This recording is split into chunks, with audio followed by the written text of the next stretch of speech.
মনে হয় আমি না ঢাকা গেলে কিছু কিছু মানুষের জন্য ভালো হয়। মনে হয় আমি না ঢাকায় গেলে কিছু কিছু মানুষের জন্য অনেক বেশি ভালো হয়। এবারে এক বুক কষ্ট নিয়ে নিজের ফেসবুক পেজ থেকে এমনই কিছু তথ্য জানালো বৃষ্টি। তবে কার প্রতি বৃষ্টির এক বুক অভিযোগ, চলেন ভিউয়ার্স ঘটনার বিস্তারিত জেনে নেওয়া যাক। প্রায় 2 সপ্তাহের বেশি সময় হয়ে গেছে বৃষ্টি ঢাকা ছেড়ে তার নিজ গ্রাম ময়মনসিংহে অবস্থান করছে। এদিকে অন্যদিকে বৃষ্টিকে নিয়ে যেসব কন্টেন্ট ক্রিয়েটররা ভিডিও বানাবে বলে আশায় বসে আছে, তারা বারবার বৃষ্টিকে নক দিচ্ছে এবং বলছে বৃষ্টি কবে ঢাকায় আসবে।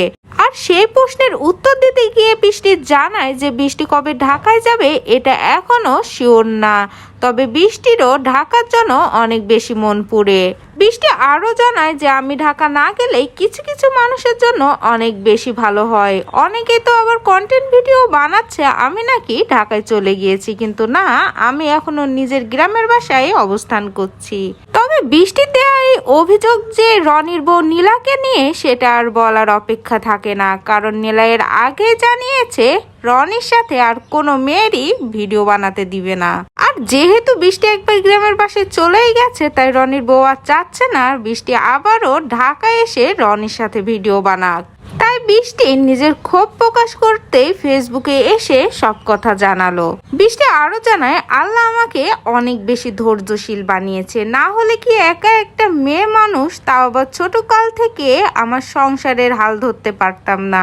আমার বাবা নেই, ছোটবেলা থেকে আমাকে আমার সংসার দেখতে হয়েছে। আমার ছোট ছোট 2টা ভাই বোন এবং মাকে আমাকে দেখতে হয়।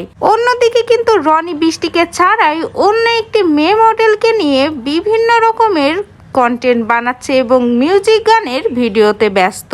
তাই এত ব্যস্ততার ভিতরে রনির নিজের বউ নীলা কিংবা বৃষ্টিকে মনে করার মতো সময় নেই রনির কাছে। বৃষ্টি এবং রনির যেসব ফ্যান ফলোয়ার্স আছে সবাই অপেক্ষায় আছে বৃষ্টি কখন ঢাকায় ফিরবে এবং রনি আর বৃষ্টি আবারও ভিডিও করবে।